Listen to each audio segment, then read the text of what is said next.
Folks, Black Star Network is here.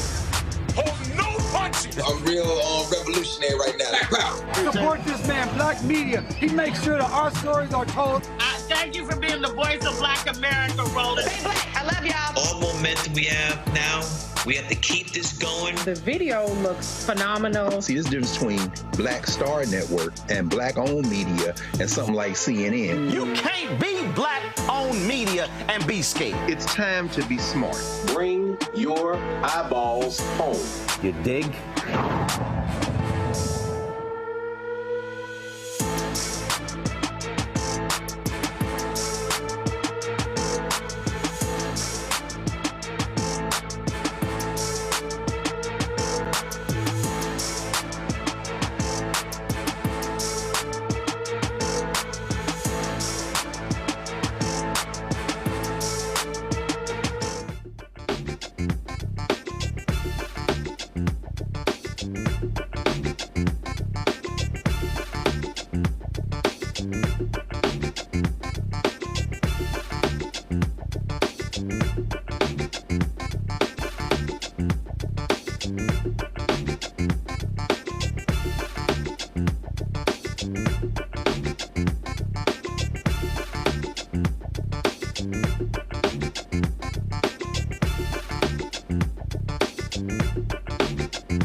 It's Tuesday, April 9th. I am Dr. Ome Kongo Dibinga sitting in for Roland Martin tonight. Here's what's coming up on Roland Martin Unfiltered, streaming live on the Black Star Network.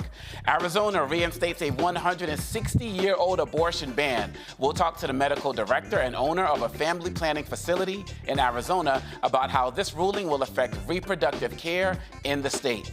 A Black Florida mother just wanted to help her son, who was experiencing a mental health crisis. Now he's facing being paralyzed for the rest of his life and a possible prison sentence.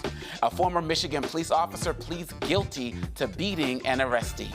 In New York, Robert F. Kennedy Jr. campaign official says getting him on the ballot can help Trump win in November. Former Chicago Mayor Lori Lightfoot was hired to investigate the spending habits of Mayor Tiffany Henyard of the village of Dolton, Illinois. We continue highlighting National Minority Health Month. Tonight, we address the lack of resources and awareness around dementia in African American and faith communities nationwide. And we celebrate the life of the man who helped calm Los Angeles after the 1992 riots. Reverend Dr. Cecil L. Murray is now an ancestor. It's time to bring the funk on Roland Martin Unfiltered, streaming live on the Black Star Network. Let's go. He's got it. Whatever the miss, he's on it.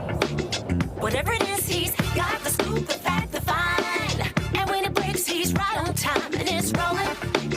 Best believe he's knowing. Putting it down from sports to news to politics. With entertainment just for kicks, he's rolling. It's on go, roll, y'all. It's Roland Martin, yeah. Rolling with Roland now. He's from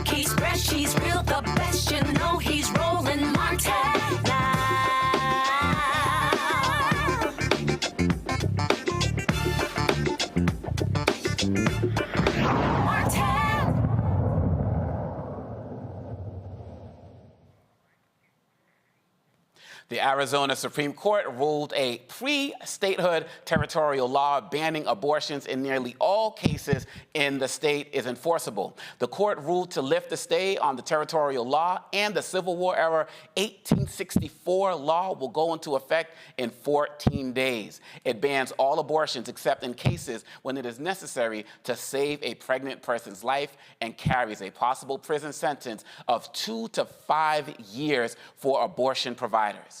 The court heard arguments in December about whether the 1864 law should be reinstated. Up until today, abortions were legal in Arizona up to 15 weeks of pregnancy under a 2022 law signed by then Governor Doug Ducey. An older court decision blocked the 1864 law shortly after the U.S. Supreme Court issued a 1973 Roe v. Wade decision guaranteeing a constitutional right to an abortion. But when Roe v. Wade was overturned in June 2022, then State Attorney General Mark Brnovich, a Republican, persuaded a state judge in Tucson to lift the block on the 1864 law. In March, a report revealed the number of abortions in the United States has gone up significantly since the overturning of Roe v. Wade in 2022. According to the Guttmacher Institute, an organization that aims to improve sexual health and expand reproductive rights worldwide, there were more than 1 million abortions in 2023, a 10% increase from 2020. Dr. Gabrielle Goodrich, the owner of and medical director of Camelback Family Planning, is joining now from Phoenix, Arizona to discuss. Dr. Goodrich, thank you so much for joining us tonight. Thank you for having me. It seems that across this country, people talk about every single day that the issue of abortion is going to just really change the field. Republicans need to be on notice, but they continually keep implementing these types of policies nationwide as if they don't really care. Can you talk about the impact on this ruling in Arizona as well as potential implications for the country? It's devastating. I think that it's basically, as it's happening all over the country, Republicans are passing these laws, legislatures and judges are passing laws that are 150-year-old laws that are racist, sexist, classist. They're horrible. And this is going to affect Arizona people tremendously, obviously banning a very common medical procedure that people need. It's devastating. And one of the questions that I have is when we talk about 14 days until this goes into effect, everybody's talking about ballot initiatives and possibly this going down, what could possibly change in November. But this is something that's going to have real life consequences in the lives of women, not 14 days from now. Women have to start making preparations now to see what's possible if they have the means to even make some type of change. Can you speak to that? Well, I think that obviously this, again, will be devastating. And with our referendum that's going to be on the ballot in November, that's going to be great. We know it's going to win. When the public votes, they vote in favor of reproductive choice and reproductive freedom and personal liberty and putting decision-making into patients and their families' hands. And so, but this will affect people immediately if the ban does kick in quickly. And that's going to cause incredible harm to Arizona families and affect them immediately. And the work that you're doing with Camelback Family Planning, what is the reaction from your staff, from members that you serve who are just getting this news? What is their reaction?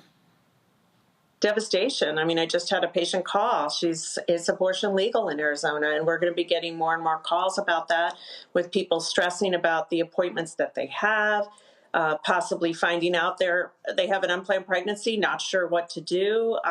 It's going to cause all kinds of confusion, not only for patients, but, my staff is obviously stressed and worried about the effects it's going to have on our patients and other doctors and decisions they're going to be making concerning maternal health, fetal abnormalities, all kinds of complications in pregnancy that can affect people that now are not going to have the options in our state for their health.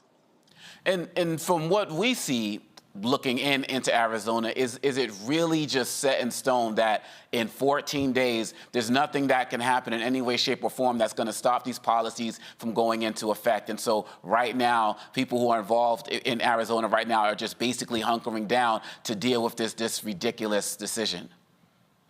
Well, I have heard from multiple sources that there might be some kind of 45-day stay that would then be added to the 14 days or something like that. So we might have a total of 8 weeks before this law kicks in, but I'm not really sure at this point. And then there could be a fight at the judicial level to try to figure out how we can fight this. The legislature also has the power to not enforce this law. So we're going to have to wait and see. I mean, obviously, I'm hopeful that this would never happen in Arizona. And, you know, that's all I can say is I'm just hopeful that, you know, logic will prevail and current medical practice in the year 2024 will prevail over a draconian law from 1864. I mean, a law that was created before Arizona was even a state. I mean, in so many of these instances, we're going back to the 1800s to kind of show how, quote unquote, progressive, or shall we say regressive, these Republicans are. And lastly, what can we do across this country if we want to support what your organization is doing or what people on the ground in Arizona is doing to continue to call attention to these travesties that are taking place? Honestly, I think that all we can do is try to vote these people out of office. And so getting out to vote, voting on referendums, voting on pro-choice candidates is what we can do. In terms of support, there are funds to help people travel to get the care that they need out of state. There's also, you know, national funds. I mean, I think donating to those would help women and people that can get pregnant access the care that they need if they have to go out of state. That's really powerful. And I want to bring in my panel because they also have some very important questions for you. Our panel tonight, we have Dr. Mustafa Santiago, former senior advisor for the Environmental Justice EPA, Washington, D.C., Dr. Larry J. Walker, assistant professor, University of Central Florida in Orlando, and Dr. Julianne Malveaux, former president of Bennett College, economist and author. Dr. Malveaux, let's start with you. What is your question for Dr. Goodrick? Doc, first of all, thank you for basically holding the line, holding the fort, and having your center that is providing services. There's a 14-day delay, and then there's a possible 45-day delay. But what's the possibility of just repealing this 1864 law? I mean, this law, as Wakonga said, it's before Arizona was a state.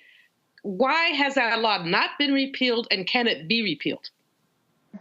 Yeah, it's hard for me to say why that hasn't been repealed. It should have been, but again, we had the protections of Roe v. Wade, so I think that it just stayed on the books. And unfortunately, you know, with the extremists we have in our government, they're trying to enforce this draconian law, and that the legislature does have the power to, I guess, make this, you know, not the law, but I just don't know at this point. Dr. Walker. Yes, I think my question in particular relates to, you know, you described how this is going to impact, you know, women and families from various backgrounds. Specifically, I like to talk about women in the state of Arizona from minoritized backgrounds and also who come from underserved backgrounds. And can you elaborate a little bit more about how this is going to impact women who come from communities that disproportionately haven't been invested in and don't have access to a variety of resources, how it would impact, this decision will impact them? Absolutely. This obviously affects, you know, people from, you know, Black and brown people, rural, young, poor, most, and they are disenfranchised in general from the medical community and getting medical care. And they are going to have the hardest time accessing the reproductive care that they need and going out of state. People of means will always have the ability to get abortions and travel and have the financial means to do that. And these laws all around the country target our most marginalized communities and communities that already have an extremely difficult time getting the medical care that they need. So absolutely right. This is what these laws are, that's they're going to affect the most. Dr. Ali, your question. Yes. Well, Doctor, thank you for everything that you're doing. You know, in trying to frame this question for you, one, there is Black maternal health. There's also Indigenous maternal health. And we know there in your state that you have populations that are part of both of those sets of groups.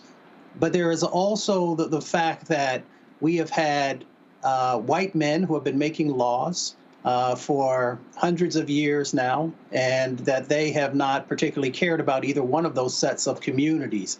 How do we help people to understand that when we talk about body autonomy, that this issue is particularly focused in that area of the decisions others have made for both Black women and Indigenous women and Latin women as well?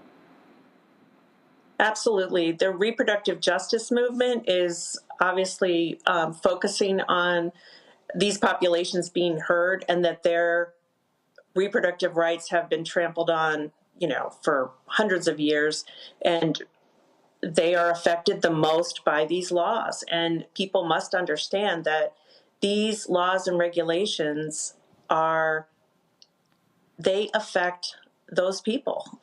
They have a higher incidence of unplanned pregnancies. Maternal and infant mortality is much higher in Black communities, Indigenous communities, and the Latin community. So I don't know how we can get people to understand that, but it is so crucial to the movement at this point that we make sure that people do understand that. Dr. Goodrick, thank you so much for what you're doing. We're going to continue to follow this story, and we appreciate all of the time that you've given us tonight as we continue to fight for this really important issue. Thank you. Thank you so much. This is Roland Martin Unfiltered on the Black Star Network, and we'll be right back.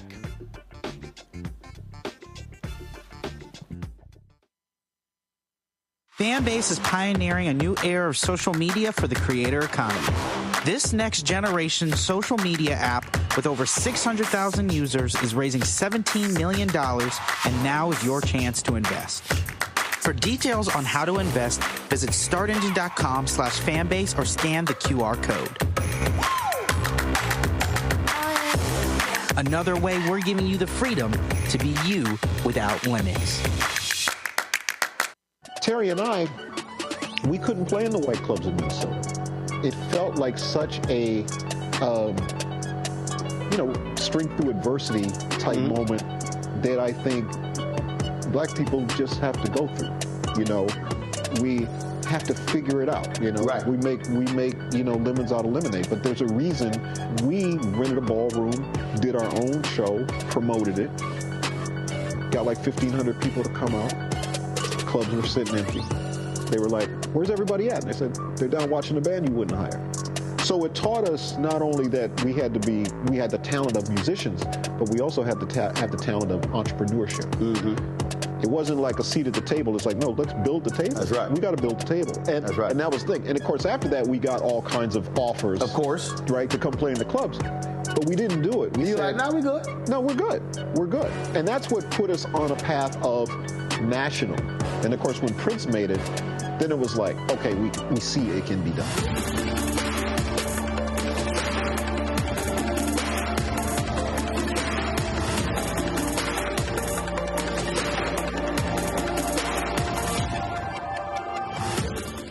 Essence Atkins. It's the Love King of R&B, Raheem Devon. It's me, Sherry Shepard, and you know what you watch. You're watching Roland Martin Unfiltered.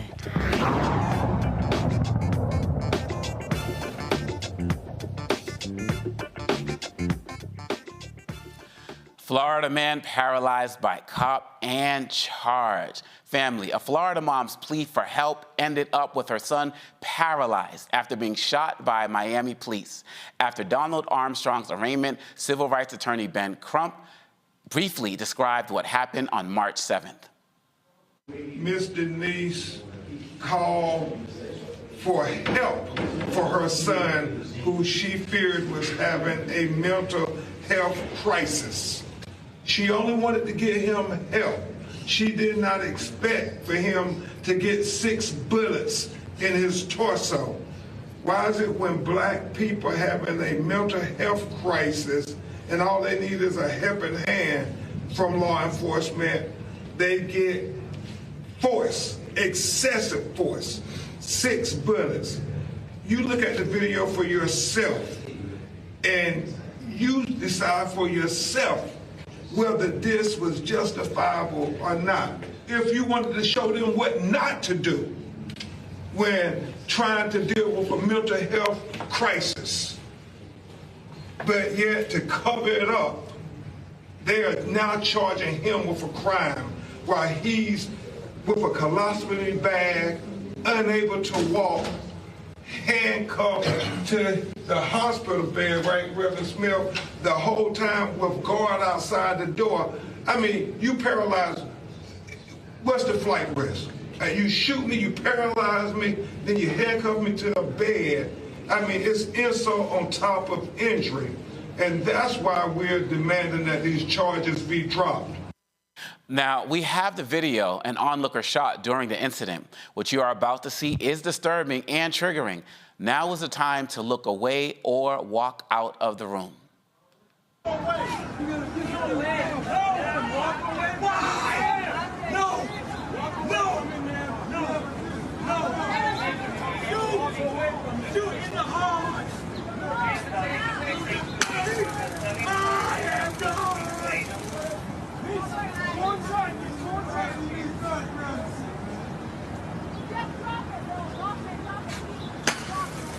What happened?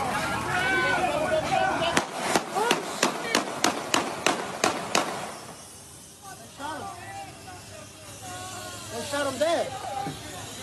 They killed the man.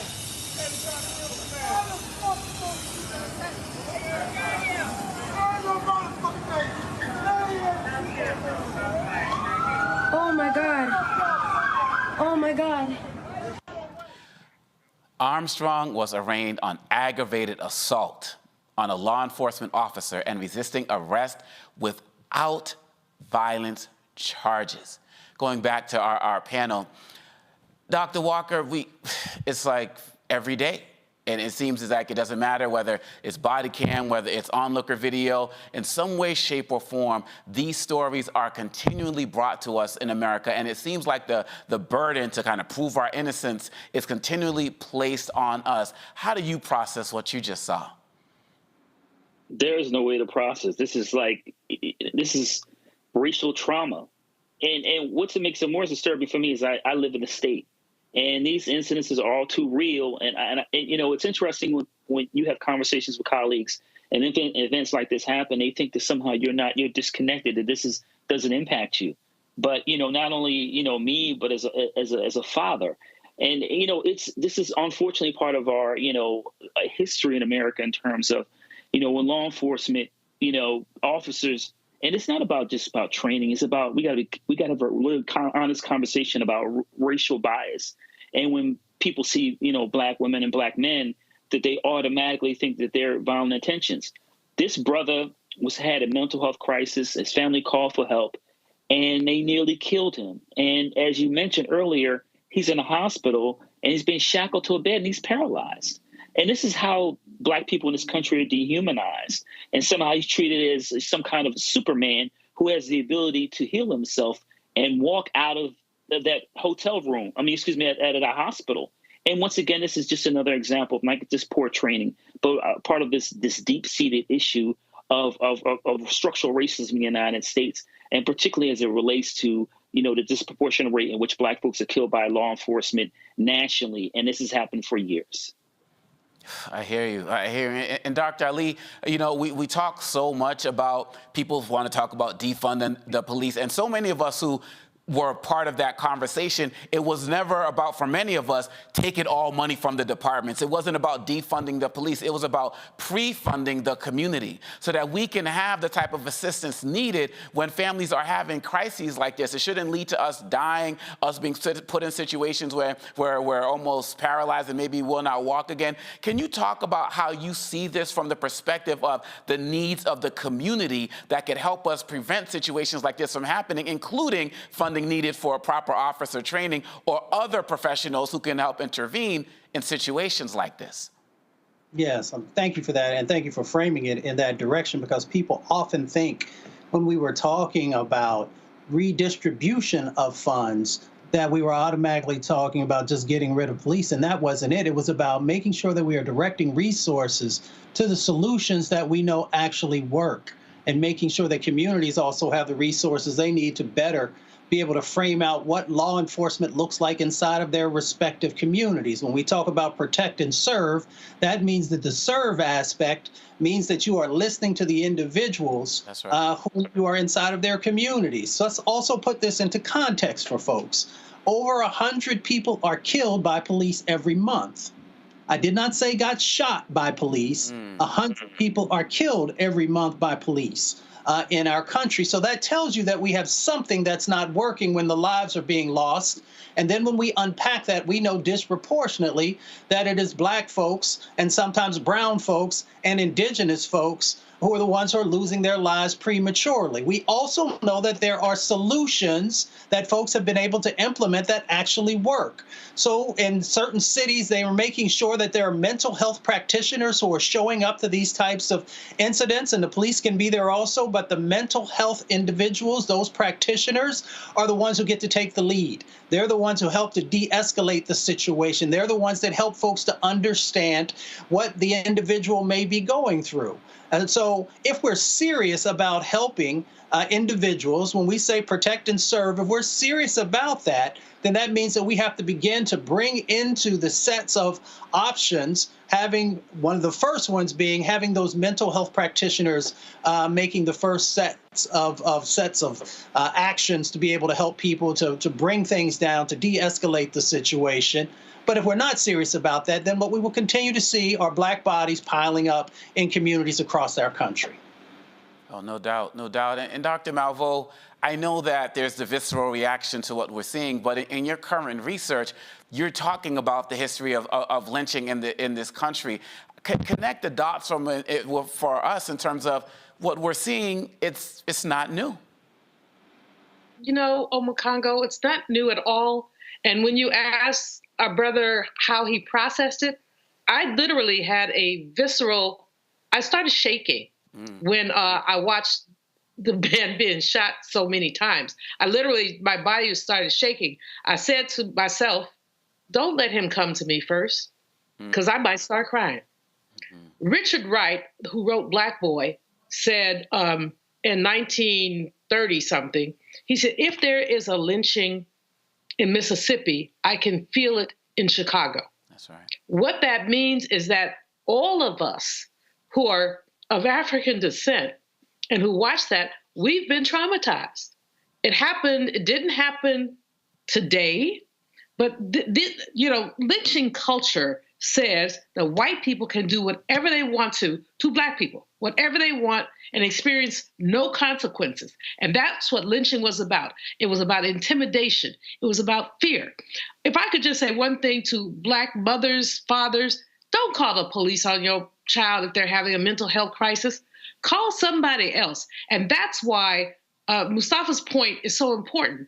There needs to be, everybody is going through mental health crises in these United States these days. We keep hearing about it. Well, white folks go shoot something up. Oh, they were having a mental health crisis. When Black folks act out, they get shot. Mental health crisis. So why don't we have emergency mental health teams to, as opposed to calling the police who are coming with guns and tasers and all that stuff, why not have people come with the skill set to talk people down, to deal with them, perhaps to medicate them if that's necessary, but not to kill them. That woman did not intend for her son to be shot, shackled to a hospital bed, as if he's going to get up from the bed and walk away. It's so humiliating, but it is in part. And thank you for the question, because it gets me going thinking. But it's part of the continuum of lynching culture, which started in enslavement, but peaked in the early 20th century, where white folks could not stand for Black folks to be self-actualized. When we had property, we were lynched. We opened stores that competed with them, we were lynched. When there's one lynching Congo, I think I told you about it before, about this brother was walking down the street, white woman bathing in the window. Now, why is the heifer bathing in the window? I mean, really. And he was lynched for looking in the window. Well, he wasn't looking in the window. He walked by. He was walking by down the street. They lynched him. I remember that story, yeah. You know, so they would lynch us for anything. They lynched another brother who, random white woman, asked him to run an errand, and he said no. They had no relationship. She didn't work for her, but he said no, and so they lynched him. And so lynching culture says is a reinforcement of the myth of white supremacy. And that you showed us, I mean, I'm still a little emotional because it was just too much. It was way too much, but it's always too much. And they got away with it being too much because we have been consistently dehumanized. So when people get a little antsy about defund the police, how about fire them all and start over? And start over, because many of them just believe they get to do this stuff. So we talk about defund the police, hire some social workers who can come out and do some of this stuff. If you have to fire a cop to get a social worker, oh well. I mean, this, as I said, I'm still sitting here somewhat trembling and thinking of what Richard Wright said. When we have a lynching in Mississippi, we can feel it in Chicago. Every Black person who just saw that felt some kind of way. Absolutely. And how could we not? And that's the point, right? And the point also is just to get more people across the country to feel what we feel. And it won't happen until we keep speaking up. So I thank you all for your comments on that. Roland Martin Unfiltered. We'll be right back after this break. You're watching the Black Star Network.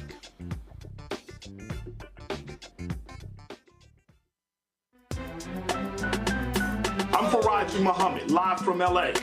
And this is The Culture. The Culture is a two-way conversation. You and me. We talk about the stories, politics, the good, the bad, and the downright ugly. So join our community every day at 3 p.m. Eastern and let your voice be heard. Hey, we're all in this together. So let's talk about it and see what kind of trouble we can get into. It's The Culture. Weekdays at 3, only on the Black Star Network.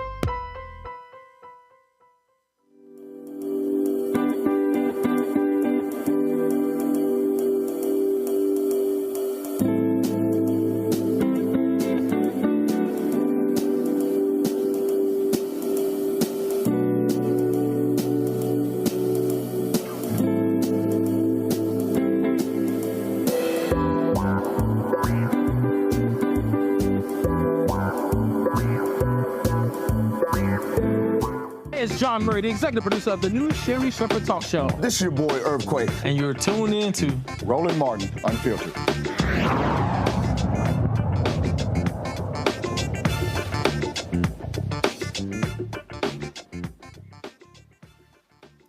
A former Michigan officer who assaulted a Black man pleaded guilty to a federal civil rights violation. Matthew Rodriguez confessed to using unreasonable force against 19-year-old Jaquan Smith while processing him in the fingerprint room in June 2023. Rodriguez also admitted to making false statements about the incident. Court documents state Smith was not physically resisting arrest or attempting to escape Rodriguez's sentencing. Rodriguez's sentencing is on August 20th. He faces a maximum of 10 years in prison.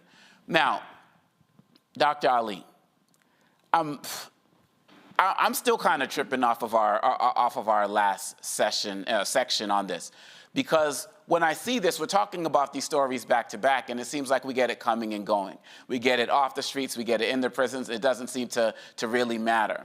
The question I have for you, I want to kind of get your thoughts on it as it relates to the 2024 election, because the fact of the matter is, we talk about the George Floyd police reform bill, and there are many provisions in there that are designed to help the community from a mental health perspective as it relates to punishing officers who are wrongdoing and the like. But we're in this conversation about, oh, I don't even know if I'm going to vote because Biden doesn't care about policing. But we're seeing back-to-back two real stories that are showing what's happening in our communities. What are your thoughts as it relates to what you're seeing and the potential implications of what we're going into in 2024?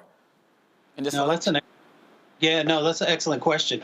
You know, what we see is continually the dehumanization of Black folks.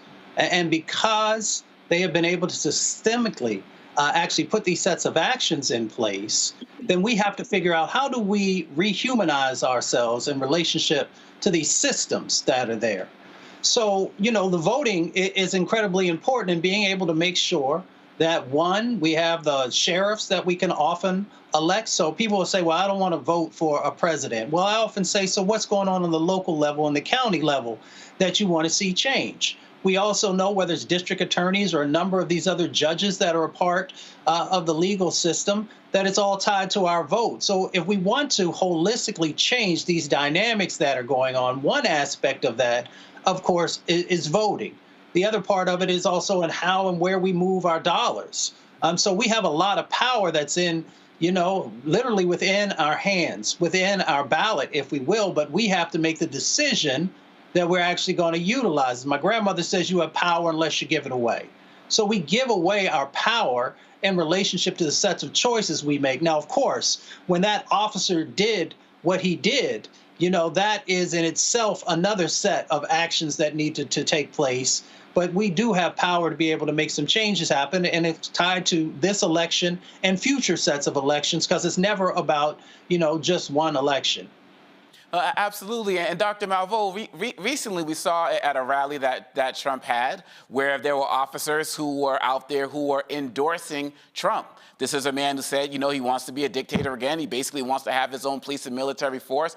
How can we watch videos that we just watched in the last segment, watch what we just watched in this segment, and then we're looking at a presidential candidate who has officers who are supposed to be serve and protect, who are supposed to be judicious, who are supposed to represent and help the entire community, up there backing somebody who clearly says he doesn't care about our own rights? What types of confidence is that supposed to instill in us, in the police, especially in places like Michigan? Michigan is run by all Democrats, yet we see situations like these still happening.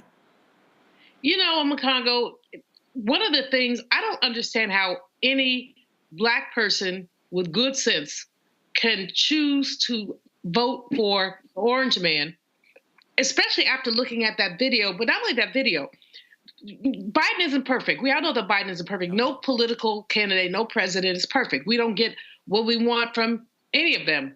You know, I wrote a book about President Obama. Are we better off? Because I concluded that we, in many ways, we're not. So we're not going to get everything we want from any president, but just looking at police violence toward Black people, you won't get a Kristen Clark as an assistant attorney general who is going for civil rights, who's going after these cases from a federal perspective. You won't get that. And so if you really think that going with that man is going to improve your life, think again. Take another think. And so to your question, I don't understand. I mean, I have a sibling who actually voted for the Orange Man in 2016, which resulted in a fist fight. But he didn't vote for him in 2020. And praise the Lord. But a Black man, of course, who basically breaks down for me what Black men like about the Orange Man. They like his entrepreneurship because they haven't read the Wall Street Journal, understand that he really is not a successful entrepreneur. You know, they think he's rich, and he will be a lot less rich in a few minutes when he has to pay all that money. And many of them who are basically patriarchal also like his sexism. And they do. And let's be clear, we have patriarchal issues in the African American community that we need to address. But in any case, I still don't understand these polls that say 16, 18, 20% of Black men and Black women are willing to vote for that man. We know that Biden is flawed, but he is perfectly flawed. He's on our side. He just got another, he's just forgiving more student loan debt. He's looking more at what our HBCUs can do. So I don't get the polling. I don't get the situation. But what I do get is that this police issue, the man who basically assaulted this young brother by his last name and by his look is Latino. So, and I could be wrong. Anybody could be Martinez or whatever.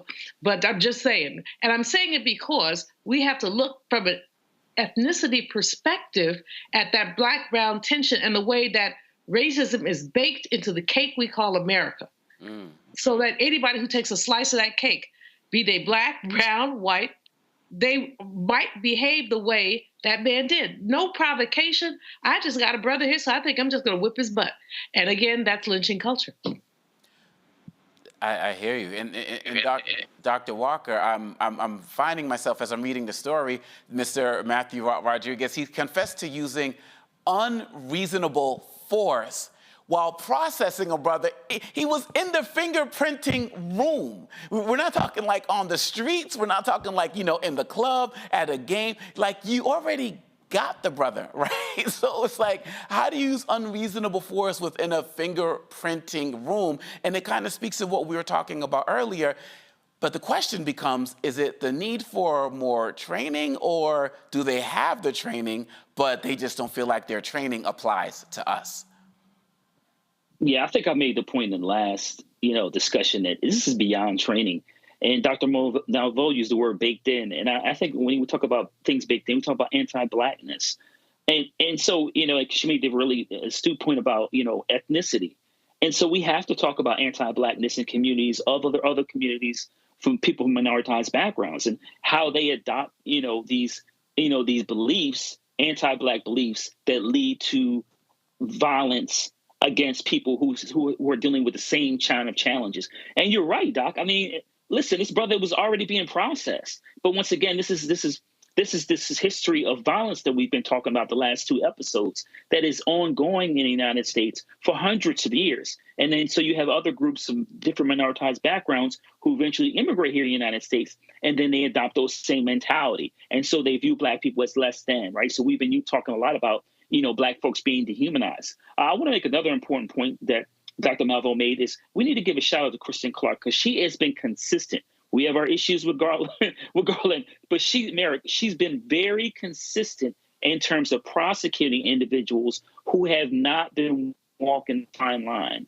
And so we have to acknowledge that the Office of Civil Rights has done an outstanding job prosecuting correction officers, police officers, and other individuals who continue to disenfranchise those from minoritized backgrounds, particularly Black folks. But once again, this is part of an ongoing pattern in United States history of dehumanizing and then using those beliefs to purposely commit violence against Black folks. And this is why not only voting is really important, but it's also acknowledged that you can't expect things to happen in 2 to 4 years. We have to remember that Jim Crow just ended in 1968 with the passage of the Fair Housing Act. So we have to keep in mind that those Great Society programs in the 1960s happened within a lifetime of many of our family and friends. So we need to put things in context when we have a conversation about how we believe things should improve. It takes sustained voting and pressure to make sure that Black folks are seen as human and receive the rights we deserve under the U.S. Constitution. Absolutely, and I'm so glad that this idea and this concept about the colorism and the interracial issues that we may have within our own community, we see in places like Los Angeles with the city council there, where we have issues of, brown versus Black, and people talk about we're supposed to be in solidarity, but as we're seeing here, and even in situations with people from our own community, it doesn't matter. In so many instances, we find on a regular basis that it's still Black versus blue, no matter the ethnicity of the officer and the uniform that they're wearing. And so we have to continue to keep an eye on this. The sentencing will be coming up sometime in August. And so he faces possibly 10 years, and we're going to keep an eye on that to see what's happening. We're going to take it to a break right now. Roland Martin Unfiltered. We'll be right back right here on the Black Star Network. Fanbase is pioneering a new era of social media for the creator economy. This next generation social media app with over 600,000 users is raising $17 million, and now is your chance to invest. For details on how to invest, visit startengine.com/fanbase or scan the QR code. Another way we're giving you the freedom to be you without limits. Grow your business or career with Grow with Google's wide range of online courses, digital training, and tools. Gain in-demand job skills with flexible online training programs designed to put you on the fast track to jobs in high-growth fields. No experience is necessary. Learn at your own pace. Complete the online certificate program on your own terms. Stand out to employers, get on a path to in-demand jobs, and connect with top employers who are currently hiring. Take one professional career certificate program or all 6. Earn a Google Career Certificate to prepare for a job in a high-growth field like data analytics, project management, UX design, cybersecurity, and more. All professional career certificate programs must be completed by December 31st, 2024. Scan the QR code to complete the application. There are 1,000 scholarships available. Grow with Google and J. Hood and Associates. Be job ready and qualify for in-demand jobs. Hello, I'm Paula J. Parker. Truly proud on the Proud Family, Louder and Prouder on Disney+. And you're watching Roland Martin, Unfiltered.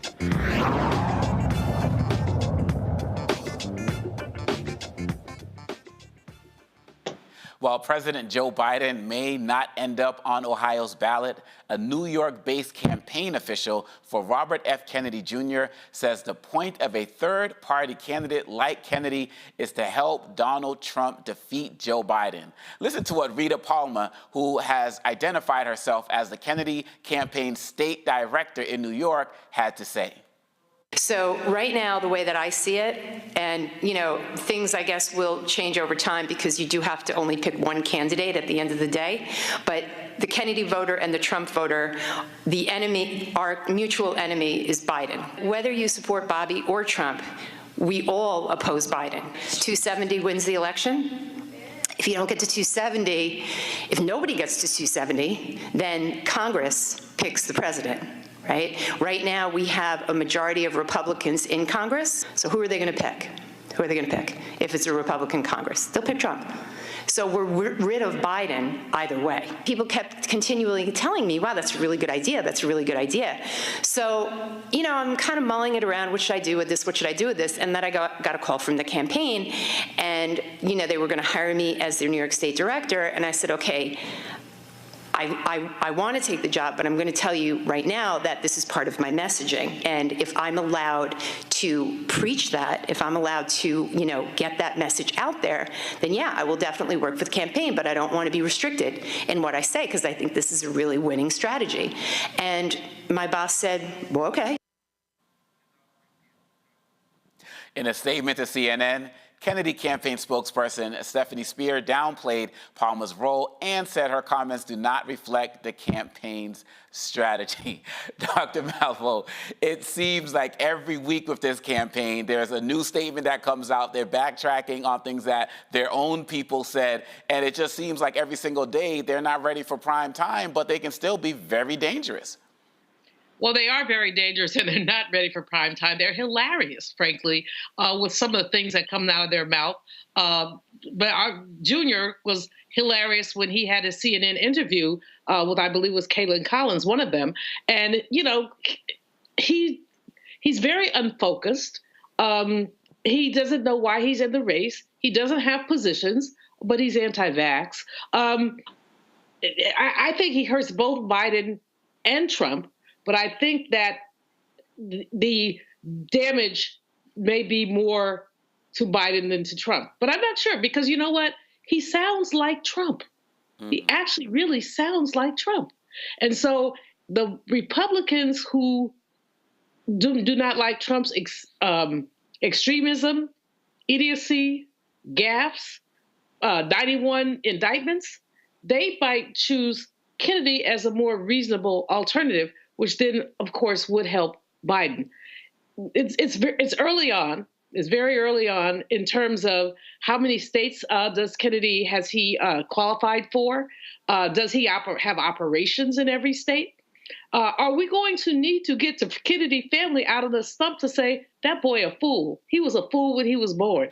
He was dropped on his head. They've been out there. They've been out there supporting Biden and condemning their family member. But I need them to say, he crazy. I don't need them to say they support Biden. I'll just say, look, back in the day, he ate some crayons or something, and it affected his brain. And I saw him eat the crayons, so I'm going to say that he ate well. I mean, we need one of them to say, this boy ate well. He had more money than sense. We may need to deputize the family. But this whole thing is cray-cray. But as I said earlier, he sounds more like Trump than like Biden. So my hope is that if he does stay on many ballots, that he splits up the Trump vote as opposed to hurting President Biden. And Dr. Walker, one of the concerns that I'm having with this, and what Dr. Malveaux is saying, it's just so spot on, is that I'm thinking back to Trump 2016 and how people didn't take him seriously, a little bit of a joke, Hillary got this, and people kind of step back. I feel like as he's getting more and more attention, people are kind of looking at the campaign as being disheveled and disarray and the like, but there are people who do support him. And then when you add in other potential third-party candidates, he can do enough to affect Biden's chances. And my concern is that people are just looking at these particular situations as one-offs, and even though like every week there's a one-off, right? And they're not taking it seriously in terms of whatever state he can get on. I mean, I opened up this segment by talking about how Biden may not be on the ballot in Ohio with the Republican shenanigans that are going on. So even though we think this man is not serious, he can still be very dangerous for the campaign of Joe Biden, right? Yeah, I think anytime rich white men from backgrounds, with family backgrounds like, Kennedy and Trump, I think they share a lot of commonalities, but like I said, coming from, affluent backgrounds, obviously the Kennedy name is obviously a lot different. But also, I think that, overall, in my opinion, I think Kennedy hurts Trump. And I think even there was a few weeks ago, there was a poll that showed that. Listen, their policies, they're both would attract individuals who are conspiracy theorists. So, Dr. Malveaux said, talking about being anti-vax. I mean, think about all the really crazy conspiracy theories that Trump supporters believe in. Obviously, that the election was stolen, that there's some kind of, that the Biden DOJ is after Donald Trump. I could just go on and on and on. There are new conspiracy theories on a weekly basis. So like I said, I think Kennedy hurts Trump more than he hurts Biden. But I think also this highlights, when we're having this conversation about these two particular white males, it shows how whiteness works in America. Because in any competent democracy, neither one of them, A, one individual would have never won the presidency, and B, be a candidate. And then secondly, Kennedy, he's barely holding on to the Kennedy name. As we've highlighted, we've seen the news over the last several months. He's had family members that have come out and very clearly say that they don't support him. He should not be president of the United States.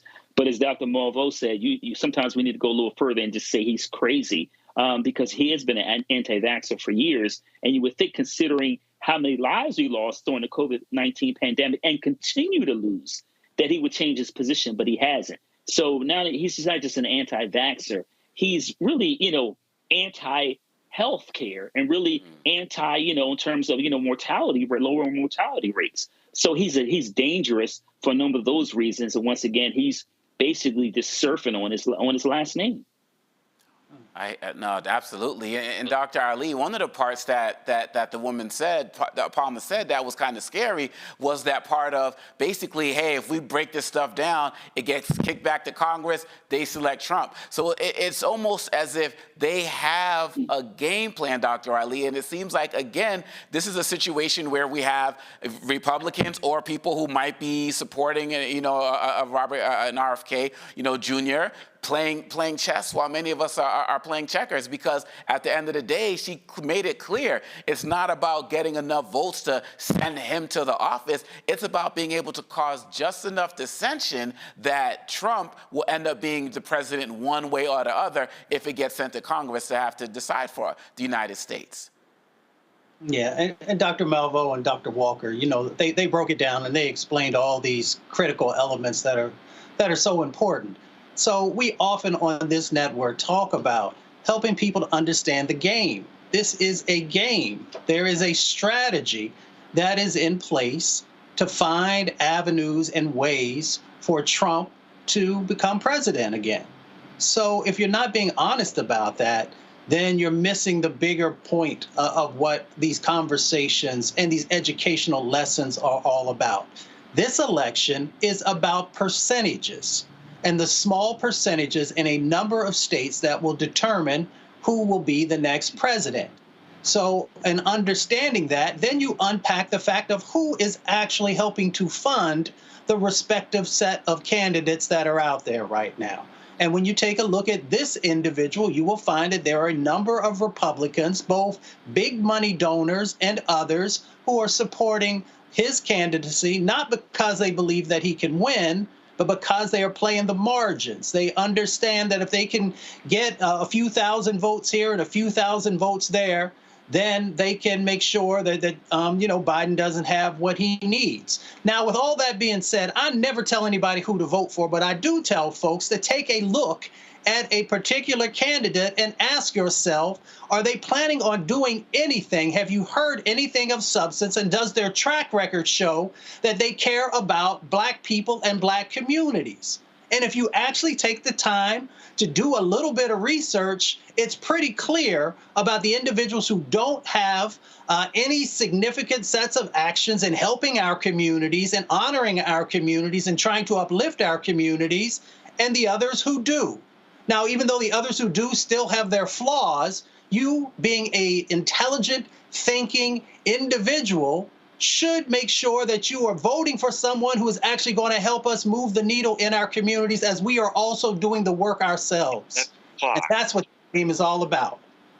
You're absolutely right, Dr. Ali. When it comes to these candidates, it's not about comparing one candidate to the almighty. It's about comparing them to the alternative. And if we're really talking about a Black agenda and something that we really need to put together for our community, all of the information is there. All of the who's building the bridges, who's building the roads, who's working on police reform, who's working on HBCUs and medicine and all of these different issues if we care to look. And so I think it's really important that going forward, we do a better job in our community of calling these people out, not looking at all of these individuals as gimmicks, because and whether we can go back to people like Jill Stein, or we still don't know what's going to happen with Dr. Cornel West, little things here and there can really sway this election in a way that's really going to set Black people further back. And like you said, Dr. Ali, even if you don't tell people who to vote for, when you look and dig down into what's actually happening and look into the research, the answers should be obvious. The question is, are we willing to do the work and the research to find out and stop playing checkers while these Republicans and whatever RFK is running as, they're out there playing chess because they got a larger mission as well, and we got to be mindful of that. So you're watching Roland Martin Unfiltered on the Black Star Network. We will be right back. On the next Get Wealthy with me, Deborah Owens, America's Wealth Coach, nurses are the backbone of the healthcare industry, and yet only 7% of them are Black. What's the reason for that low number? Well, a lack of opportunities and growth in their profession. Joining us on the next Get Wealthy is Needy Bartonelli. She's going to be sharing exactly what nurses need to do and what approach they need to take ownership of their success. So the Black Nurse Collaborative really spawned from a place and a desire to create opportunities to uplift each other, those of us in the profession, to also look and reach back and create pipelines and opportunities for other nurses like us. That's right here on Get Wealthy, only on Black Star Network.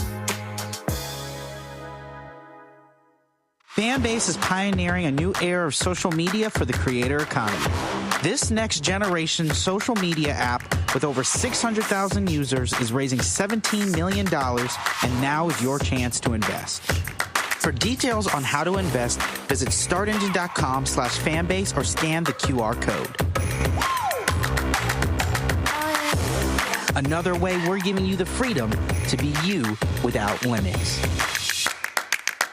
Hi, I am Tommy Davidson. I play Oscar on Proud Family, Louder and Prouder. I don't play Sammy, but I could. Or I don't play Obama, but I could. I don't do Stallone, but I could do all that. And I am here with Roland Martin on Unfiltered.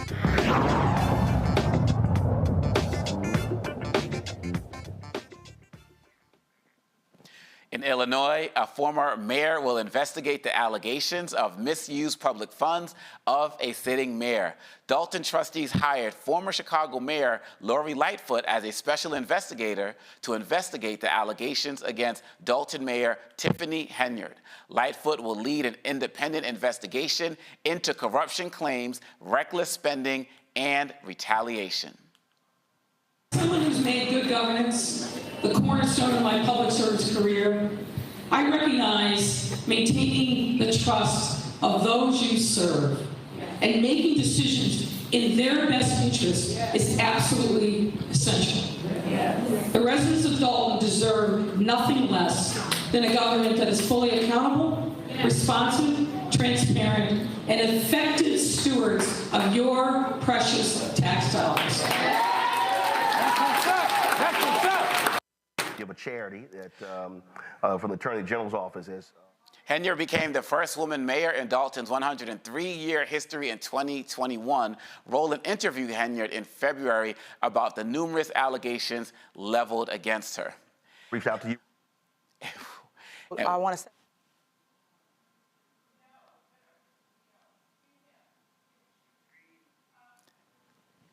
And so we are seeing, once again, when we talk about these particular situations, where we're talking about corruption, or we're talking about people not dotting I's or crossing T's every single day, we're seeing to have these investigations. And Mayor Lightfoot is in the spotlight again, looking at this particular situation. Dr. Walker, when you're looking at a situation like this, how do you envision this going? How do you envision, is this going to be a situation where people are going to talk about, oh, we shouldn't be trying to take a sister down.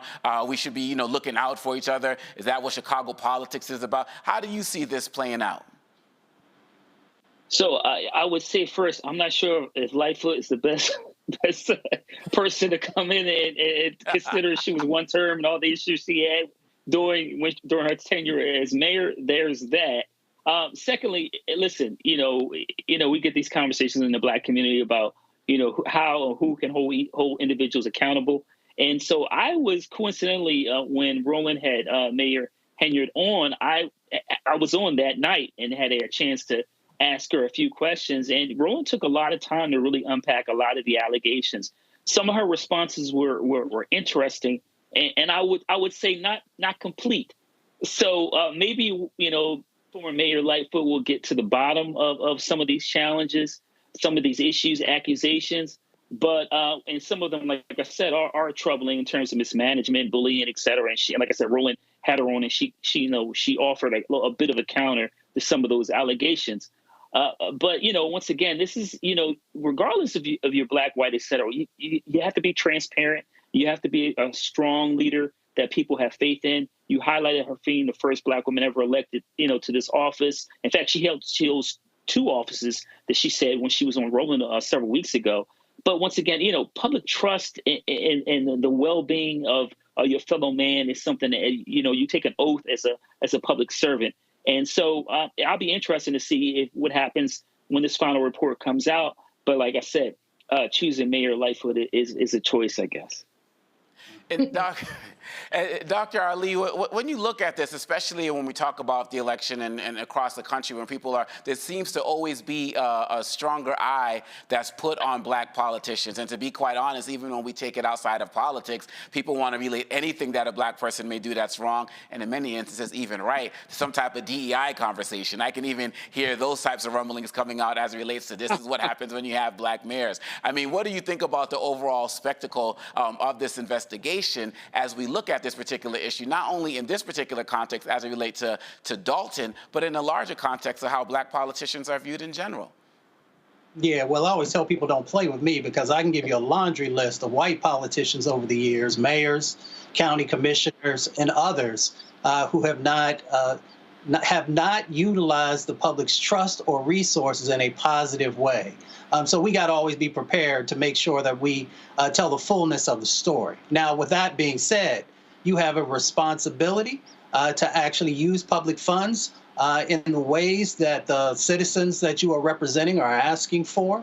You have a responsibility for transparency. You have a responsibility for accountability as well. So, someone taking a look at if that has happened, it is just good governance. And we should make sure that that is always taking place, no matter whom is the individual who's running a city or a parish or whatever the situation might be.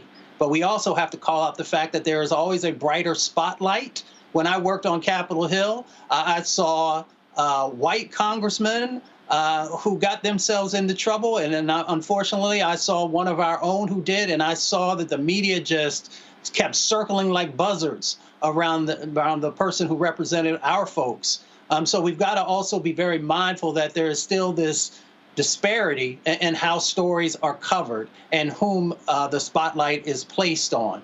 But that also means that, as our parents always told us, that we had to be twice as good. So that means if we hold elected office, we have to be twice as good. But we also have to be twice as good in making sure that if someone is coming for our folks and they're doing it in an illegitimate way, that we have places like this network to make sure that we are sharing the truth in an unbiased way, but in a way that helps to educate folks on what the situation might be, and also highlighting folks who are doing the work correctly, because we have a number of Black politicians from all levels, from local all the way up to the highest levels in our government, who are actually doing the job the right way, and they should be getting applause. They should be getting flowers. And if we don't do that, then we are not making sure that folks are honoring the excellence that exists inside of our communities.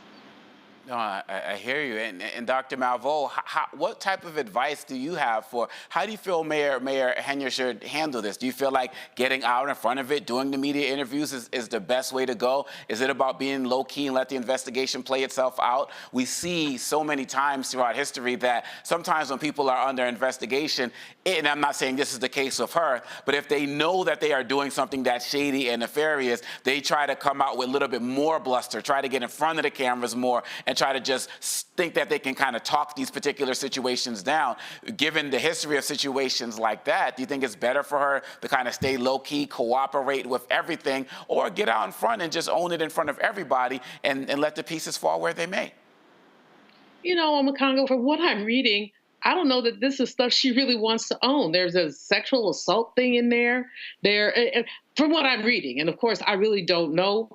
I got invited to come on today a couple hours ago, so I was going to call my Chicago people and say, "What's up, y'all? What's going on?"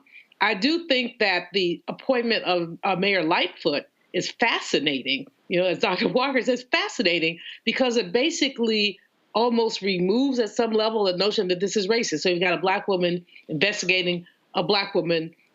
Is there bias involved? And many would say, so they got cover now. Whatever Lightfoot comes out with, there's cover. I hope that some of the things I read are not true. But if they are, the system might just want to resign, frankly. If they are true, as Dr. Walker said earlier, he was on the panel when she was interviewed by Roland, and her answers were not completely transparent. They have to be completely transparent at this point. Mustafa has also made a really excellent point about the eye that's on Black people and especially on Black women. I'm thinking back to the way that Dr. Gay was treated as the president of Harvard, with the man who basically went after her. His wife was a plagiarist who actually used Wikipedia in her dissertation. Mm-hmm. Everybody laugh right now. Wikipedia. I mean, come on, can't you at least think of something else? They got footnotes in Wikipedia. You use the Wikipedia footnote, not the Wikipedia. But they didn't here nor there. That was but Black women are always under enormous scrutiny. And so, in fairness to Sister Mayor of Dolton, she has been under a microscope since she won the election. And the other piece of it is, these are her former colleagues. She was on the, supervisor. She was on the board with the folks who basically are bringing the action. So we have to ask what kind of personal BS is going on, what else is going on. But I would advise her to get a good attorney and a good publicist, because it would not be for me to say, should she get in front of it, should get behind it, but she needs somebody to manage the story in a way that is at least harmful to her. If there is truth to these allegations, cop to them.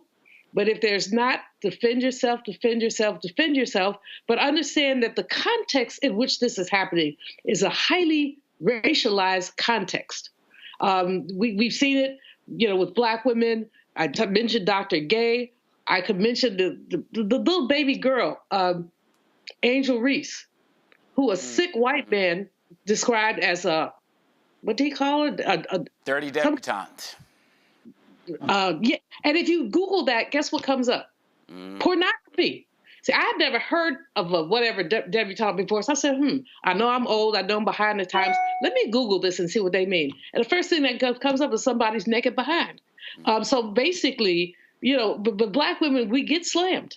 We get slammed. And so she has whatever else is going on. Everybody who watches the story has to acknowledge the racialized environment in which it happens. And as Mustafa has said, he's absolutely right. We can't do the stuff that white folks do. White folks get away with so much it's not even funny. And yes, that's racialized. But I remember when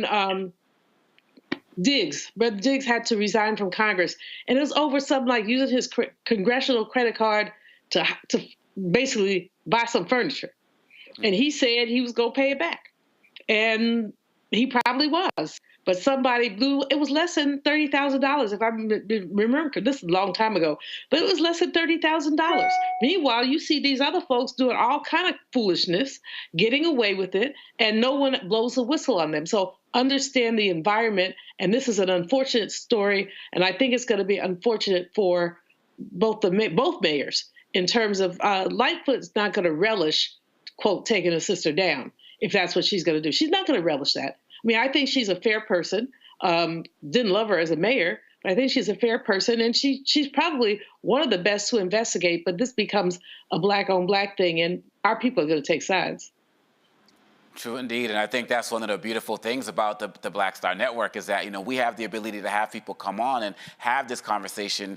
There are not going to be many people across the national media that are going to want to give the mayor a platform, and they're not going to want to give former Mayor Lightfoot a platform as well. But here on the Black Star Network, we are interested in truth because it's really going to help us build our community as we continue to keep an eye on this story in a way that only the Black Star Network knows how to do. You are watching Roland Martin Unfiltered on the Black Star Network, and we will be right back. Next on The Black Table with me, Greg Carr, a conversation with Professor Toyin Falola, a man described by many as an African intellectual legend. He is without a doubt the most important and prolific writer, thinker, teacher, and servant of African studies in the modern world. And then today, we have George Floyd, the Black Lives Matters, and the re-emergence of radical Black thought. We're honored to welcome him to a very special, can't miss episode of The Black Table, only on the Black Star Network. Janet actually called me. And she said, do you remember us having an argument in the studio, whatever? And I said, no, not really, because we never argued in the studio. And she said, well, there's this piece we found, and can you come over and watch it with me? And I said, sure. And I went over and watched it, and I loved it. I just started laughing. I said, this is great, Janet. And she said, okay, so you're okay with this? I said, yeah, I'm fine with it. Because literally, we worked together for, I don't know how many days we've been in the studio together, and literally we had maybe one argument like that, right? And it was captured. But of course, that's the thing that absolutely people want to see. But yeah, that kind of thing happens. Some days that's with your voice isn't good today. Let's just go see a movie, or let's go just chill, or some days it's tough love, like you got to do that again.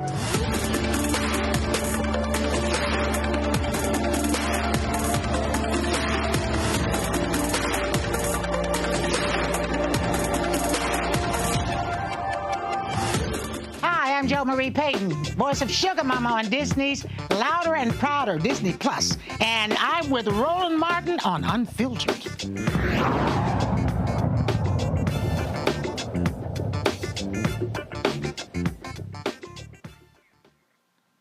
The Republican-led Louisiana Senate voted 28-11 in support of SB 388, a bill that would allow state and local police in Louisiana to arrest and detain anyone they suspect of being in the United States illegally, mimicking Texas law SB 4, which is currently on hold while the Fifth Circuit Court of Appeals decides whether or not the law is constitutionally sound.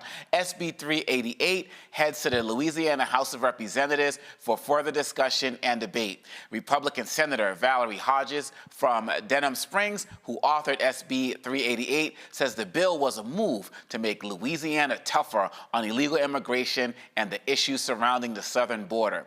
If the bill reaches Governor Jeff Landry's desk, the ruling in the Texas case will determine whether it can be implemented. The Louisiana legislature is also considering a law that would exempt motorists from civil liability if they harm protesting pedestrians with their vehicle in cases where drivers believe they are in immediate danger of imminent death, bodily injury, or serious bodily harm.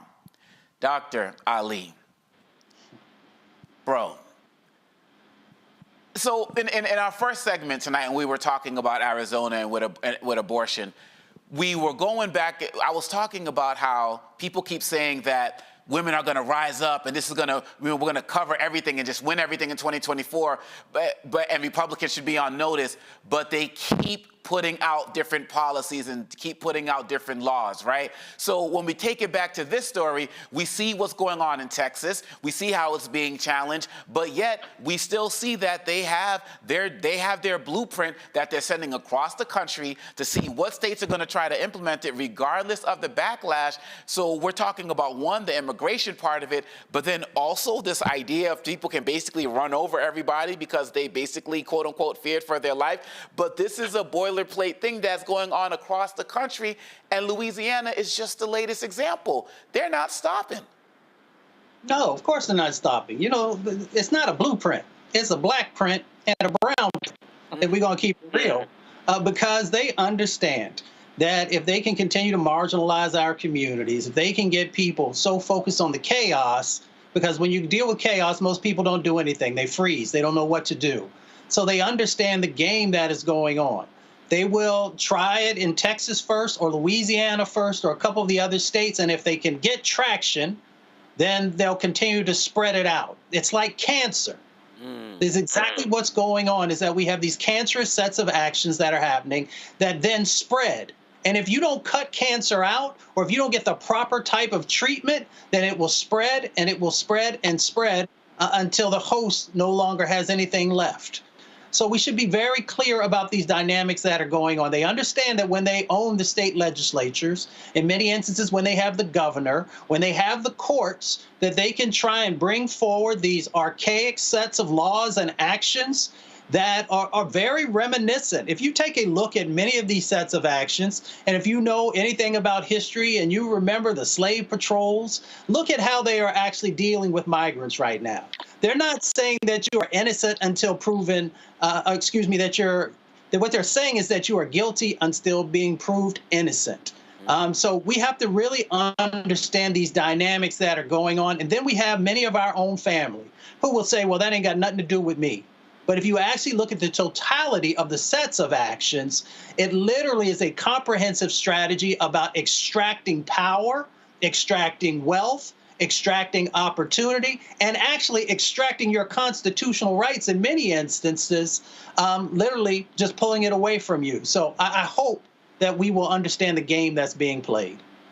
Absolutely. And Dr. Malveaux, kind of going back to your research, when I'm looking at a bill that would basically give local and state police the opportunity or, the right to arrest anybody, and I know these are officers, but it also kind of makes me think of with the lynching and how individuals are just deputized to go and do whatever they want to anybody. And I kind of see that as the next step. If these local officers can arrest anybody, then they're probably going to have another law where people can make citizens arrest if they feel like someone doesn't belong here. But speak to the thought about empowering local police to deal with an immigration What does an immigrant look like?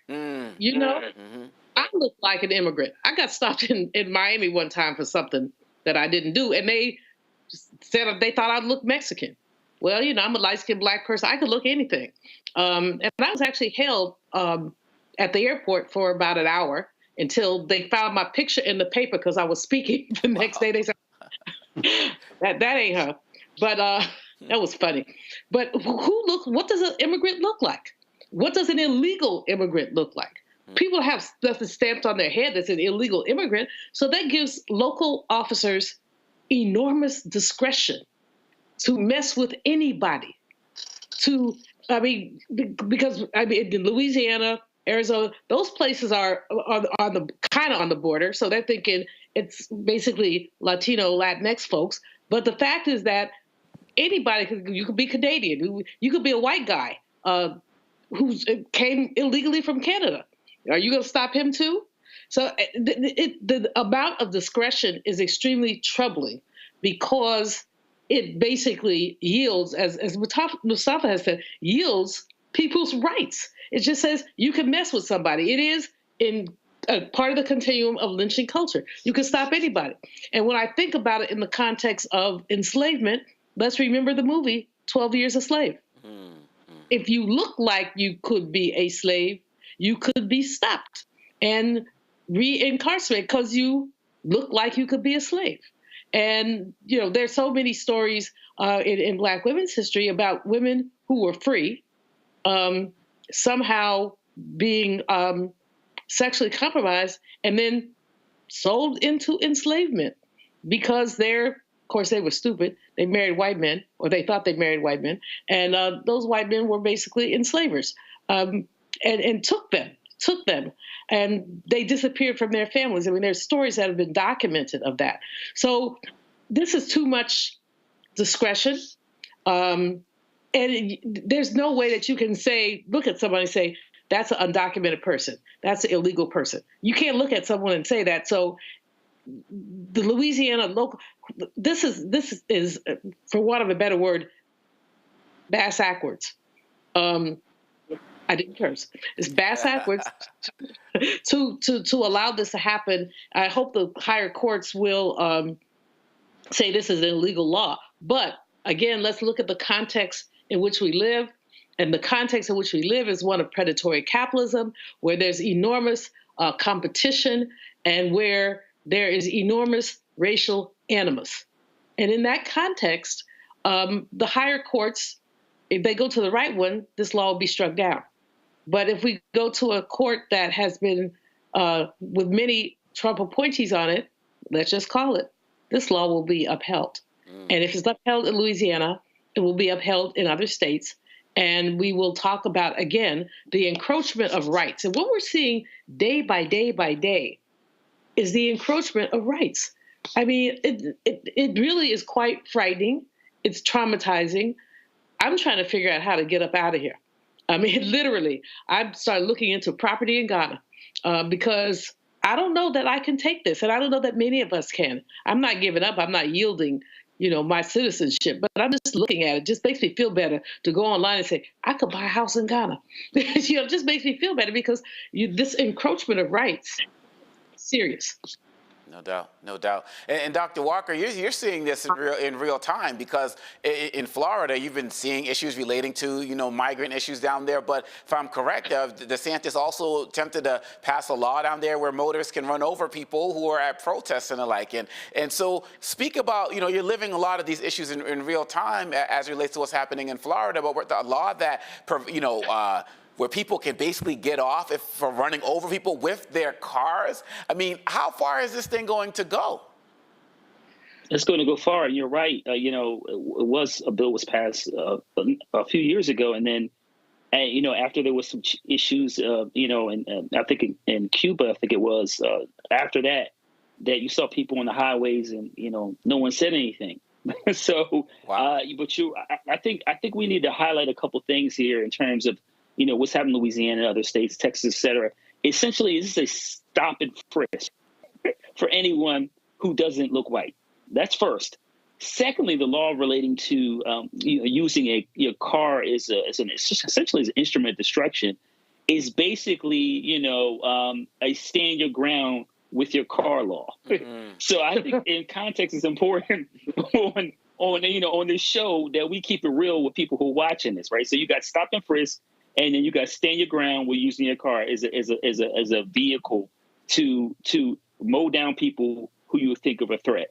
So the other thing about Louisiana is that with no doubt that both these laws are going to cost people not only their freedom but their lives, particularly the law relating to individuals who feel like their lives might be in danger, and then they can simply just run you over. This is going to, listen, when they pass these bills, they know exactly what's going to happen. And so I would also like to make the connection that Louisiana has one of the highest incarceration rates in the world, not the United States, and those individuals are disproportionately Black. Right. So it's very important for folks to make the connection, and then you just had the super right-wing governor elected. So connect the dots on all this, and for folks Louisiana, other states, we need to make sure we get out and vote every 2 to 4 years, local, state, and federal, to make sure this doesn't happen. And like you said, in other states, people, it's just a matter of time before this is coming to your town, to your city, to your state. So you just have to remember every single day, you got to get up and fight. It's not about those people over there. It is just a matter of time. So stop it in these other cities and these other localities. Speak up on it before it's too late for you. And that's how we start to make change and challenge these ridiculous laws. And like Dr. Walker said, also getting out to vote. That's how we win it. Roland Martin, Unfiltered. We will be right back here on the Black Star Network. Fanbase is pioneering a new era of social media for the creator economy. This next generation social media app with over 600,000 users is raising $17 million, and now is your chance to invest. For details on how to invest, visit startengine.com/fanbase or scan the QR code.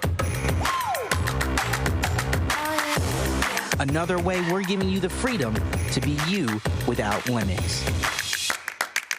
When you talk about Blackness and what happens in Black culture, we're about covering these things that matter to us, speaking to our issues and concerns. This is a genuine people-powered movement. There's a lot of stuff that we're not getting. You get it, and you spread the word. We wish to plead our own cause. Too long have others spoken for us. We cannot tell our own story if we can't pay for it. This is about covering us. Invest in Black-owned media. Your dollars matter. We don't have to keep asking them to cover our stuff. So please support us in what we do, folks. We want to hit 2,000 people, $50 this month, raise $100,000. We're behind $100,000, so we want to hit that. Y'all money makes this possible. Checks and money orders go to P.O. Box 57196, Washington, D.C. 20037-0196. The Cash App is $RM Unfiltered. PayPal is R Martin Unfiltered. Venmo is RM Unfiltered. Zelle is Roland at RolandSMartin.com. My name is Lena Charles, and I'm from Opelousas, Louisiana. Yes, that is Zydeco capital of the world. My name is Margaret Chappelle. I'm from Dallas, Texas, representing the Urban Trivia Game. It's me, Sherry Shepard, and you know what you watch. Roland Martin on Unfiltered.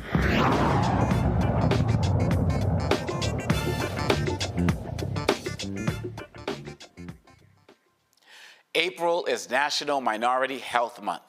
It's to raise awareness about the importance of improving the health of racial and ethnic minority communities and reducing health disparities.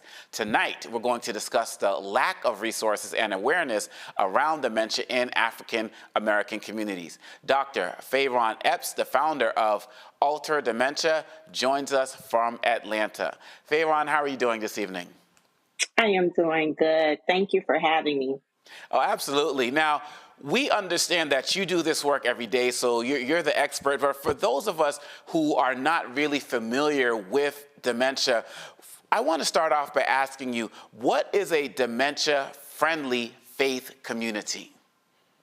A dementia-friendly faith community is a church or a congregation that welcomes, they're inclusive, they know how to support and treat families that are on this journey. So they know there's different things that needs to be put in place to support that individual living with dementia. And they recognize how the journey for that caregiver may be challenging and that they're there to meet their needs. And that's what's so important for us to address this overlooked issue in the Black community. And so why do you feel it's important for the Black church specifically to pay attention to dementia? Well, historically, the church has always been that cornerstone. This has been the place where we've had our meetings.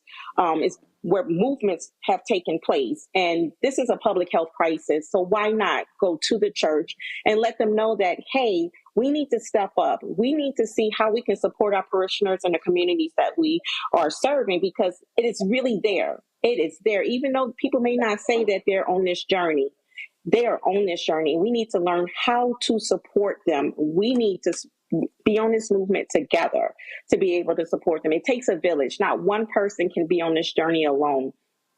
I'm so happy that you mentioned this concept of the village mentality, because it's an all hands on deck approach from what you're saying. So, with that in mind, who should be most concerned about dementia, and when should we even begin to address it with our families and our overall community? Yeah, so I think we all should be concerned about dementia. Dementia does not discriminate with age, race, or gender. Many people think it's for older adults. You have to be 80 or 70 to get dementia, but we have people that are in their 30s, early 40s that are being diagnosed with dementia. 40s are being diagnosed with dementia. Yes. Wow. Yes. And the reason for that, and I want to make sure that we're very clear, because I was a nurse, I had a PhD, and I did not know how this was attacking our community because no one took the time to connect the dots. But we know that in the Black community, we tend to get vascular dementia. So there's over 100 types of dementia out there. Alzheimer's disease is the most common. That's the one we hear about. But vascular dementia is what attacks our community. And that is related to the many, many cardiovascular diseases that exist in our community, such as hypertension, the strokes that we have, many strokes, TIAs, diabetes, AFib, high cholesterol. I can go on and on. These things that occur, we get diagnosed with high blood pressure in our early 30s, in our 20s, and we don't think anything of it. And changes are occurring in our brain, but we don't see that. We're looking at our extremities and not realizing that these changes are occurring 8 to 15 years before people can see the signs and symptoms of dementia. Thank you so much for sharing that. I want to go to our panel for questions. Dr. Malveaux, your question on dementia. I was just writing something down that Sister said about vascular dementia because it kind of resonates. As a diabetic who recently had some kind of a stroke activity, I hope I don't have dementia. That would be dangerous for everybody. But my question, you said that things begin to happen 7 years or so before the actual dementia sets in. What are some of the warning signs that people should be aware of? And a related question is, what can we do to support caretakers? At my mother's end, as she was making her transition, she began to have some cognizant issues. And it was really hard on my sisters because you couldn't really understand what was going on. So A, what are warning signs? B, what can we do for the caretakers? Sure. And the warning signs, before I get to the warning signs, let's be clear what dementia is. Dementia is the impaired ability to remember, to think, make decisions, and it also impacts people's behavior. So the warning signs would be short-term memory loss. That's one of the key ones, that they cannot remember what happened 5 minutes ago, what they had for breakfast earlier today. But what they can remember is what happened 30 years ago. So it's a short-term memory loss. It's one. Another one is a word salad, not being able to express themselves and getting words confused.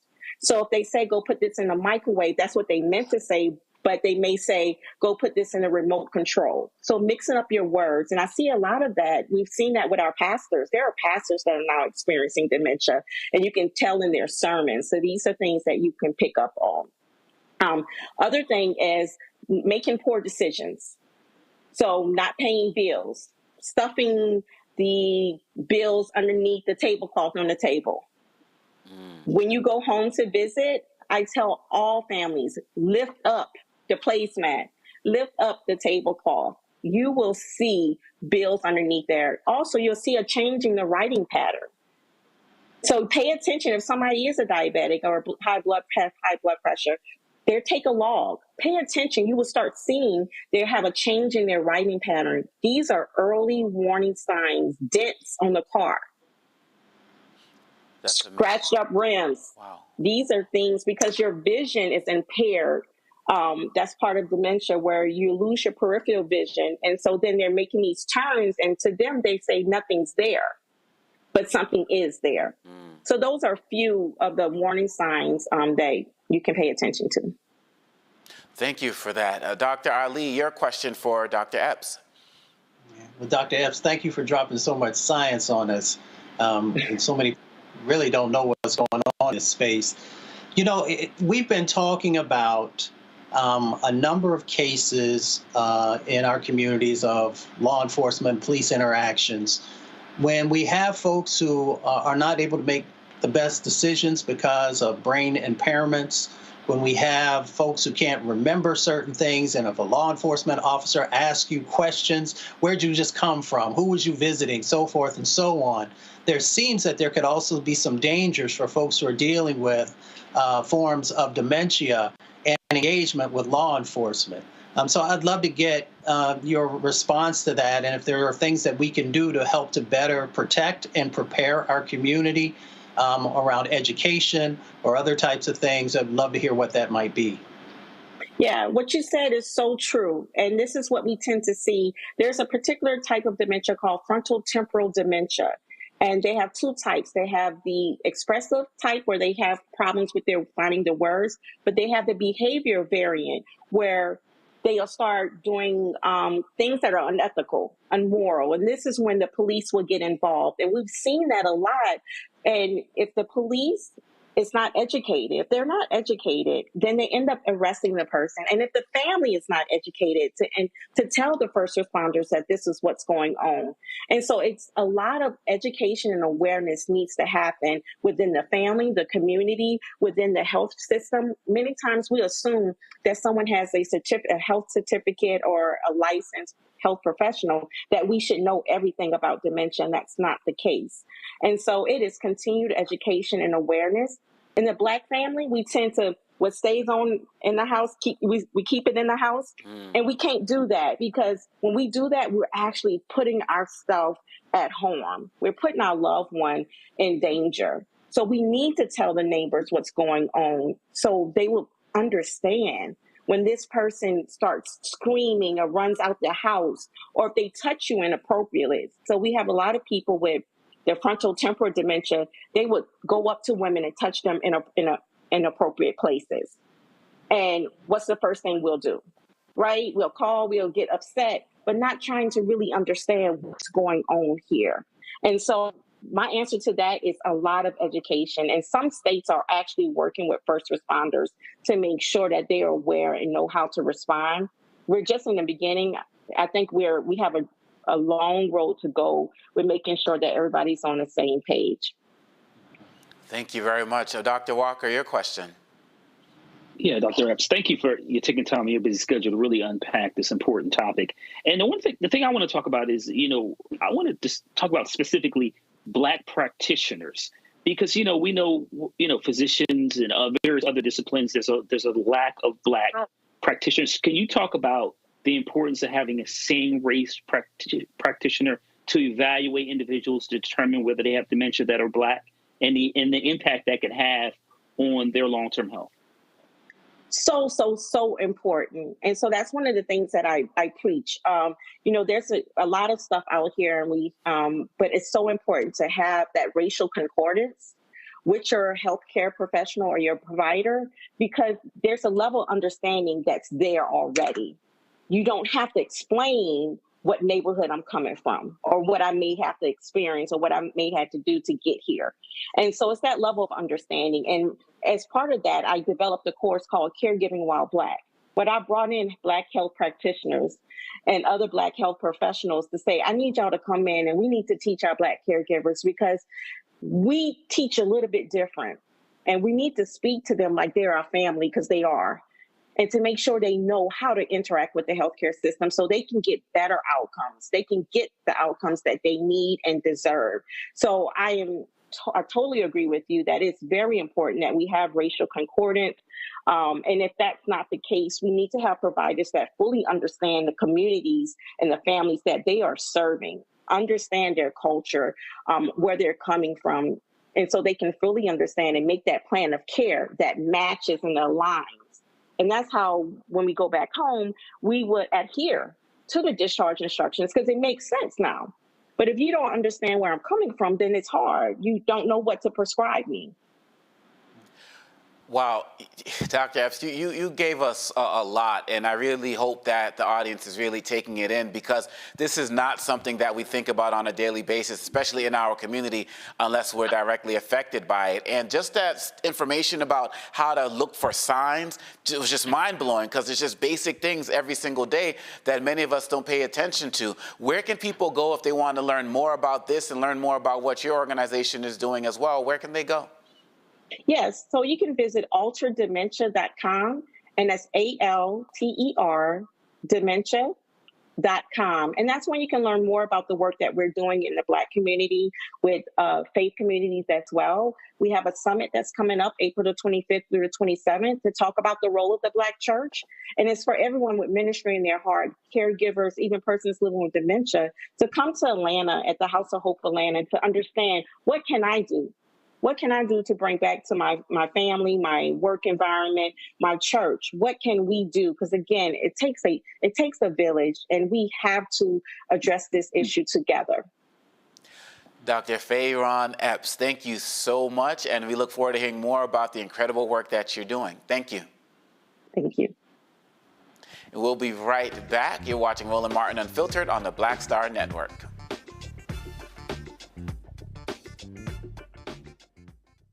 On a next, A Balanced Life with me, Dr. Jackie. It's spring, hallelujah. But hold on, it's not all fun and games.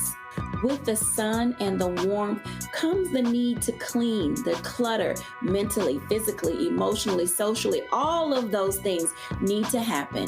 Getting rid of the clutter and clearing the cobwebs in our head and in our home. That's next on A Balanced Life on Black Star Network. Fanbase is pioneering a new era of social media for the creator economy. This next generation social media app with over 600,000 users is raising $17 million, and now is your chance to invest. For details on how to invest, visit startengine.com/fanbase or scan the QR code. Another way we're giving you the freedom to be you without limits. Carl Payne pretending to be Roland Martin. Holla! You ain't got to wear black and gold every damn place, okay? Ooh, I'm an alpha, yay. All right, you're 58 years old. It's over. And you are now watching Roland Martin Unfiltered. Uncut, unplugged, and undamn believable.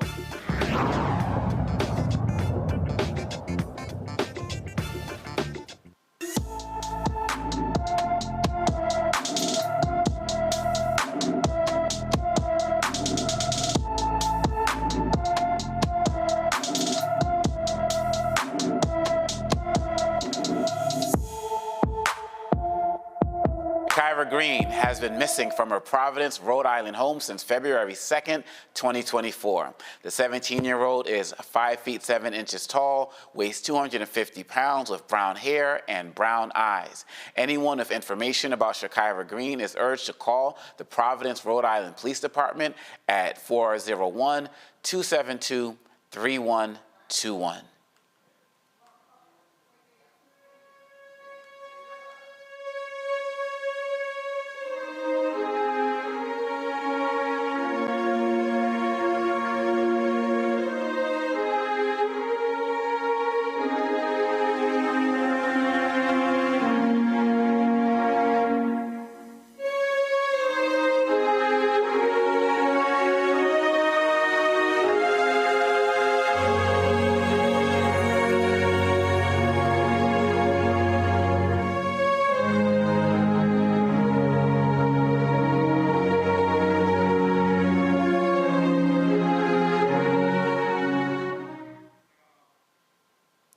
Reverend Dr. Cecil L. Chip Murray, who served as pastor of First African Methodist Episcopal Church for 27 years and was instrumental in restoring peace during the 1992 Los Angeles riots, has died.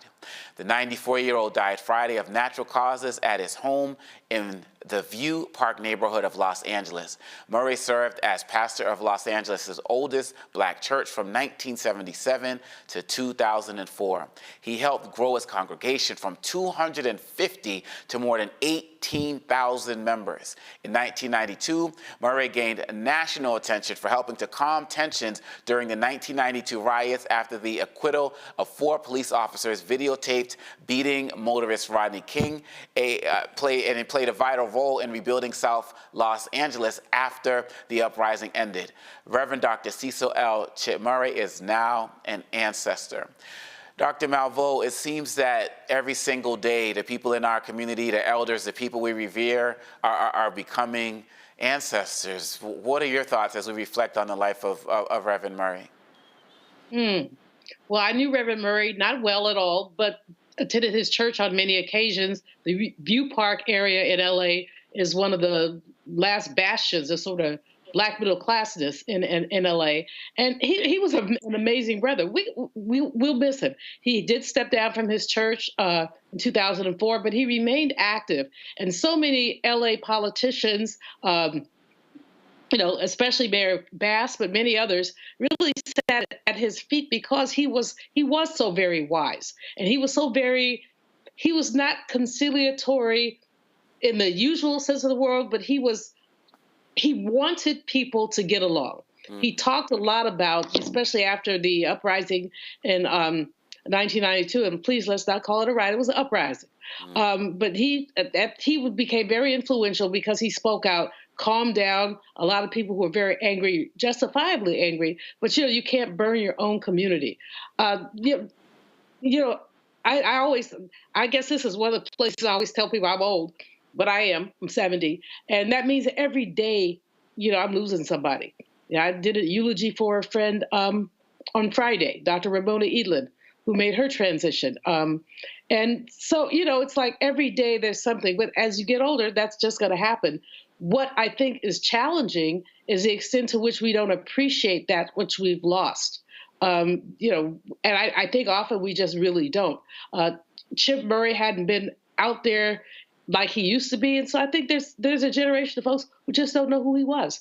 And I think that's sad, but that's life.